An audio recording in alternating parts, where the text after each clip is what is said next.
Friends, welcome to our channel ATA news Bangla. বন্ধুরা, SSC 2025-এর 7ই September 9-10 লেভেলের যে পরীক্ষা ছিল, সেই পরীক্ষা নিয়ে কিন্তু বেশ দুশ্চিন্তা কাজ করছিল স্কুল সার্ভিস কমিশন এবং রাজ্য প্রশাসনের মধ্যে। কিন্তু তারপরেও প্রথম পরীক্ষা কিন্তু খুব নির্বিঘ্নে এবং শান্তিপূর্ণভাবে কেটেছে বলেই মনে করা হচ্ছে। বিশেষ কোনো ঝুট ঝামেলার খবর এই পরীক্ষায় এখনো পর্যন্ত পাওয়া যায়নি। তো এই পরীক্ষার তাৎপর্য কি, পরীক্ষায় কি কি হলো, সে সংক্রান্ত বেশ কয়েকটা দিক আজকে আপনাদের সামনে আমরা তুলে ধরতে চাই। দেখুন, এই পরীক্ষা এবার কিন্তু 2016 সাল থেকে শিক্ষা নিয়ে স্কুল সার্ভিস কমিশন কিন্তু সিকিউরিটি বা নিরাপত্তার ব্যাপারটা এবং স্বচ্ছতার ব্যাপারটা বিশেষ জোর দিয়েছিল। আপনারা দেখেছেন যে ক্যান্ডিডেটদের বলা হয়েছিল 10টার মধ্যে পরীক্ষা কেন্দ্রে প্রবেশ করতে। স্বচ্ছ পেন, স্বচ্ছ জলের বোতল, অ্যাডমিট কার্ড এবং ফটো আইডেন্টিটি কার্ড ছাড়া কোনো কিছু নিয়ে তাদের প্রবেশ করতে দেওয়া হয়নি। প্রতিটি কোশ্চেন পেপারে কিউআর কোড ছিল। এবার প্রথম ওএমআরে কার্বন কপি তারা ঘরে নিয়ে যেতে পেরেছেন। প্রতিটি রুম সিসিটিভি ক্যামেরা দিয়ে মোড়া ছিল। কোশ্চেন টাঙ্কে ডিজিটাল লক ছিল। এ সংক্রান্ত নানা সিকিউরিটি কিন্তু এবার স্কুল সার্ভিস কমিশনের তরফ থেকে নেওয়া হয়েছিল। কিন্তু এবার পরীক্ষার সবচেয়ে দুটো উল্লেখযোগ্য দিক হলো, এত কিছুর পরেও কিন্তু যোগ্য যারা চাকরিহারা তারা কিন্তু পরীক্ষা নিয়ে খুব একটা সন্তুষ্ট নয়। আপনারা দেখেছেন বেশ কিছু যোগ্য চাকরিহারা তারা কিন্তু কালো জামা পরে তারা পরীক্ষা দিতে এসছেন এবং তারা পরীক্ষাটিকে দিচ্ছেন ঠিক কথাই, কিন্তু স্বতঃস্ফূর্তভাবে তারা পরীক্ষায় অংশগ্রহণ করতে পারছেন না। কিন্তু এইসব বিতর্কে না গিয়ে এই পরীক্ষার সামাপ যদি আপনি করেন তাহলে দেখবেন যে পরীক্ষা কিন্তু ওভারঅল শান্তিপূর্ণ হয়েছে।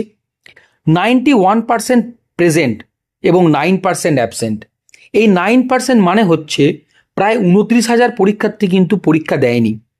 এবং আরেকটা বড় দিক, তাৎপর্যের দিক, সেটা হলো ভিন রাজ্যের, রাজস্থান, ইউপি, বিহার এরকম রাজ্য থেকে প্রায় 31,000 পরীক্ষার্থী কিন্তু পরীক্ষায় অ্যাপ্লাই করেছিল। কিন্তু এসবের থেকেও সবচেয়ে বড় যেটা দিক, তা হলো পরীক্ষা থেকে ফেরার পর বিভিন্ন ক্যান্ডিডেট এবং বিভিন্ন চ্যানেলের যে তারা বাইট দিয়েছেন বা বিভিন্ন সোর্স থেকে যা খবর পাওয়া যাচ্ছে, তাতে প্রশ্নপত্র কিন্তু ওভারঅল সোজা ছিল। যতটা শক্ত আশা করা গেছিল তার থেকে অনেক সোজা প্রশ্নপত্র এসেছিল। এইটার কারণ কি এবং এতে লাভ কাদের? নতুন বা ফ্রেশারদের, না চাকরিহারা বা ইনসার্ভিস, চাকরিহারা আনটেন্টেড বা ইনসার্ভিসদের? এখন প্রশ্ন হলো, আপনারা দেখুন, নতুনরা কিন্তু পরীক্ষা দেওয়ার আগেই তারা কিন্তু 10 নম্বরে পিছিয়ে আছে, অর্থাৎ তারা পরীক্ষা দিচ্ছে 90 নম্বরে। এবং যারা ইন সার্ভিস বা আনটেন্টেড টিচার 16 সালের, তারা পরীক্ষা দিচ্ছে 100 নম্বরে, অর্থাৎ তারা কিন্তু পরিপূর্ণ নম্বরটা, গোটা নম্বরটাকে কাজে লাগাতে পারছেন। কোশ্চেন যদি সোজা হয়, তারা যদি ইন্টারভিউ পর্যন্ত যেতে পারেন, তাহলে সেক্ষেত্রে তাদেরই লাভ বলে মনে করছেন ফ্রেশাররা। কারণ ফ্রেশাররা এটা অভিযোগ করছেন যে তারা অলরেডি 10 নম্বরে পিছিয়ে আছেন। এরই পাশাপাশি আপনাদের এটাও মাথায় রাখতে হবে যে ইন্টারভিউতে এবার কিন্তু প্রথম 20 নম্বর দেওয়া হয়েছে, আগের বার পর্যন্ত 10 ছিল। তাই ইন্টারভিউ পর্যন্ত যদি একজন ইন সার্ভিস টিচার পৌঁছাতে পারেন, আশা করি তার বিষয়টিকে একটু সহানুভূতির সঙ্গে দেখা হবে। তার মানে এই নয় যে তিনি কোশ্চেন না বললেও বা উত্তর দিতে না পারলেও তিনি ভালো নম্বর পেয়ে যাবেন, কিন্তু তাকে নম্বর দেওয়ার ক্ষেত্রে একটু হাত খুলে নম্বর দেওয়া হতে পারে ইন্টারভিউয়ের ক্ষেত্রে, এরকম সম্ভাবনার কথা কিন্তু অনেকেই বলছেন।